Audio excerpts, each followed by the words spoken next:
6 وکٹوں کی قیمت پر۔ یہ 10 سال پرانی بات ہے۔ ہم بچوں کی کارکردگی دیکھنے اسکول آئے تھے۔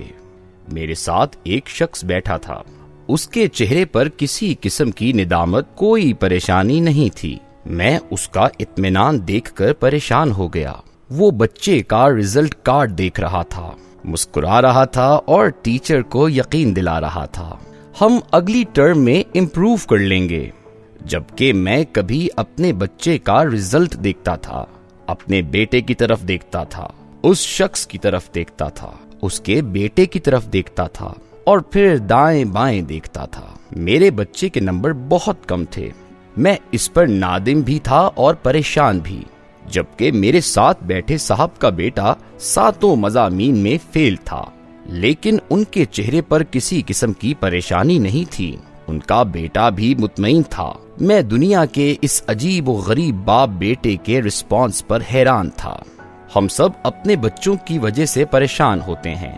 ہم انہیں ہمیشہ ٹاپ کرتے دیکھنا چاہتے ہیں۔ ہم انہیں 10-12 سال کی عمر میں افلاطون بھی دیکھنا چاہتے ہیں، اور دنیا کے ذہین ترین بچے بھی۔ ہم میں سے شاید ہی کوئی والد یا والدہ ہوگی جو اپنے بچوں کے لیے میڈل، ایوارڈ یا پرائز کی خواہش نہ رکھتی ہو، جو اپنے بچوں کے لیے تالیاں نہ سننا چاہتی ہو۔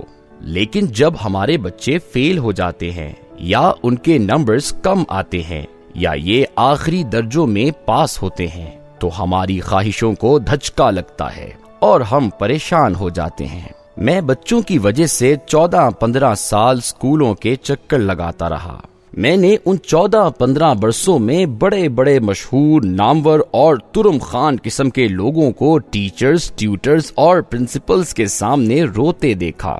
میں نے دیکھا وہ لوگ جو پورے زمانے کو آگے لگا کر پھرتے ہیں، وہ اپنے بچوں کی وجہ سے اسکول میں ناک سے لکیریں نکال رہے ہیں، اور بچے اطمینان سے انہیں لکیریں نکالتے دیکھ رہے ہیں۔ اولاد والدین کی باپ ہوتی ہے۔ یہ آپ کی نفسیات، آپ کی کمزوریوں اور آپ کی خامیوں سے واقف ہوتی ہے، چنانچہ یہ آپ کو تگنی کا ناچ نچا دیتی ہے۔ اور میں نے اسکولوں میں والدین کو یہ ناچ ناچتے دیکھا۔ میں بھی بہت جلد پریشان ہونے والا باپ ہوں۔ میں بھی دوسرے والدین کی طرح بہت جلد پینک کر جاتا ہوں، لیکن وہ مجھ سے اور میرے جیسے والدین سے بالکل مختلف والد تھا۔ وہ بیٹے کی ناکامی پر مسکرا رہا تھا، رزلٹ دیکھ رہا تھا اور ساتھ ساتھ بیٹے کو سمجھا رہا تھا، ہمیں پڑھائی پر بھی توجہ دینا پڑے گی۔ میں نے اپنا ہاتھ اس کی طرف بڑھا دیا۔ اس نے پیار سے میرا ہاتھ تھاما اور یوں ہم دونوں دوست بن گئے۔ میں نے اس سے پوچھا، آپ بچے کے رزلٹ پر دکھی کیوں نہیں ہیں؟ اس نے کہا لگایا اور بیٹے سے پوچھا، بیٹا آپ کے نمبر کم کیوں آئے ہیں؟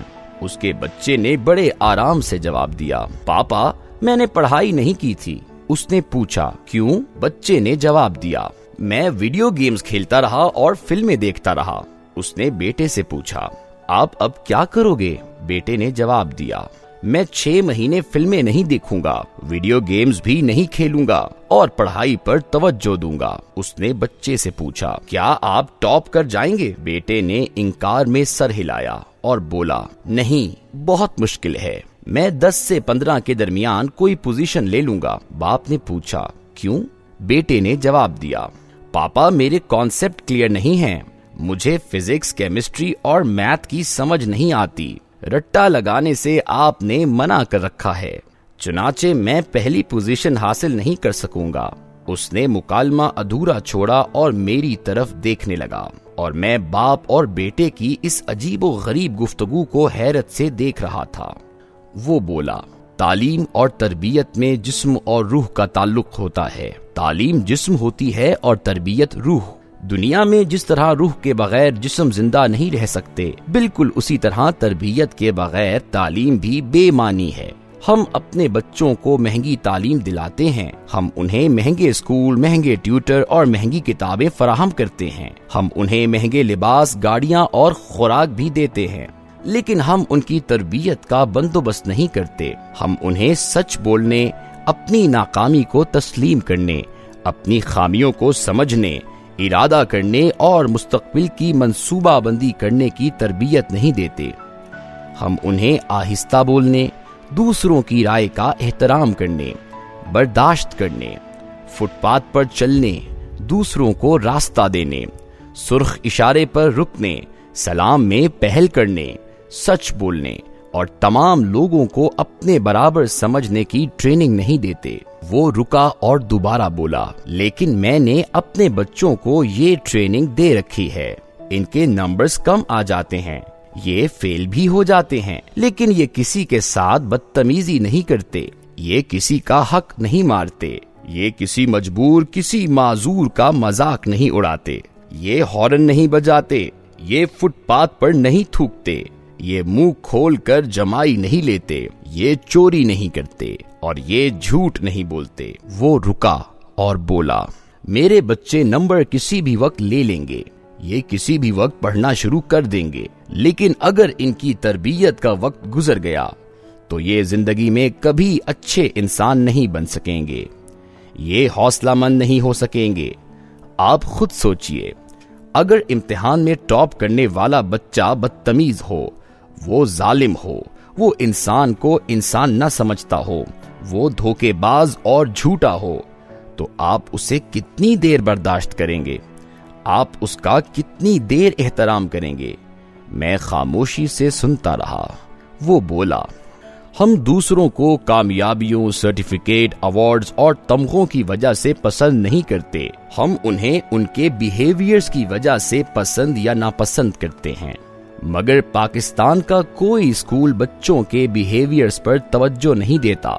ہم بچوں کو آرٹ سے لے کر سائنس اور میوزک سے لے کر بزنس تک تمام مضامین پڑھا دیتے ہیں، لیکن ہمارے بچے اچھے شہری کیسے بن سکتے ہیں اور انہیں سوسائٹی میں بیہیو کیسے کرنا چاہیے؟ پاکستان کا کوئی اسکول انہیں یہ ٹریننگ نہیں دیتا۔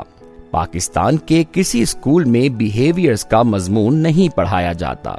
سچ کیوں اور کیسے بولنا چاہیے، دوسروں کی رائے کا احترام کیسے کرنا چاہیے، ہم شک سے کیسے بچ سکتے ہیں، ہم غصہ کیسے کنٹرول کر سکتے ہیں، ہم خود کو حسد سے کیسے محفوظ رکھ سکتے ہیں، ہم زندگی میں آگے کیسے بڑھ سکتے ہیں، ہم اپنے ملازمین، اپنے ساتھیوں کا خیال کیسے رکھ سکتے ہیں اور ہم ماحول کو صاف کیسے رکھ سکتے ہیں۔ پاکستان کا کوئی اسکول بچوں کو اس کی ٹریننگ نہیں دیتا، لیکن میں نے اپنے بچوں کو اس کی ٹریننگ دے رکھی ہے۔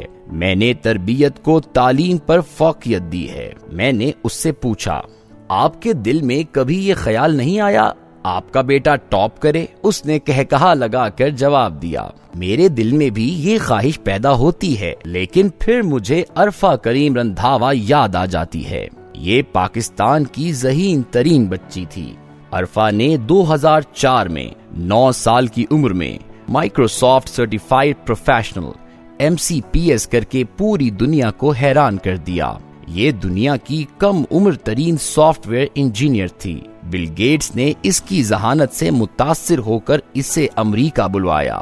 دنیا کے تمام بڑے چینلز اور اخبارات نے اس بچی کو کوریج دی۔ عرفہ نے 9-10 سال کی عمر میں پاکستان کے تمام بڑے ایوارڈز بھی حاصل کیے۔ اس نے دبئی میں دنیا کے بڑے IT پروفیشنلز میں پاکستان کی نمائندگی بھی کی۔ یہ مائکروسافٹ کی بارسلونا کانفرنس میں بھی شریک ہوئی اور اس نے 10 سال کی عمر میں جہاز بھی اڑا لیا۔ لیکن پھر کیا ہوا؟ عرفہ کو 22 دسمبر 2011 کو 16 سال کی عمر میں مرگی کا دورہ پڑا۔ یہ کومے میں چلی گئی۔ یہ 23 دن موت تو حیات کی کشمکش میں مبتلا رہی۔ بل گیٹس نے اس کے لیے امریکی ڈاکٹرز کی ٹیم کا بندوبست بھی کیا، مگر یہ 14 جنوری 2012 کو وفات پا گئی۔ یہ پاکستان کی پہچان بھی تھی اور کروڑوں بچوں کے لیے مشعل راہ بھی، لیکن اس کے باوجود میرا سوال اپنی جگہ پر قائم ہے۔ عرفہ کی اس ساری ذہانت، سارے ایوارڈز اور ساری کامیابیوں کا کیا فائدہ ہوا؟ کیا اس کا یہ مطلب نہیں ہم جن چیزوں کو اپنا کمال، اپنی کامیابی اور اپنی اچیومنٹ سمجھ لیتے ہیں، وہ ایک ٹھوکر، ایک معمولی سی ایکسیڈنٹ، ایک چھوٹے سے ہارٹ اٹیک اور چند لمحوں کی برین ہیمریج کی مار ہوتی ہے، اور ہم چند لمحوں میں عالمی مسکین بن جاتے ہیں۔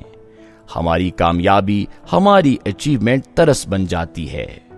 لہٰذا ہمیں ٹاپ پر پہنچنے کی صحیح کے ساتھ ساتھ صحت مند نارمل زندگی کی خواہش کرنی چاہیے۔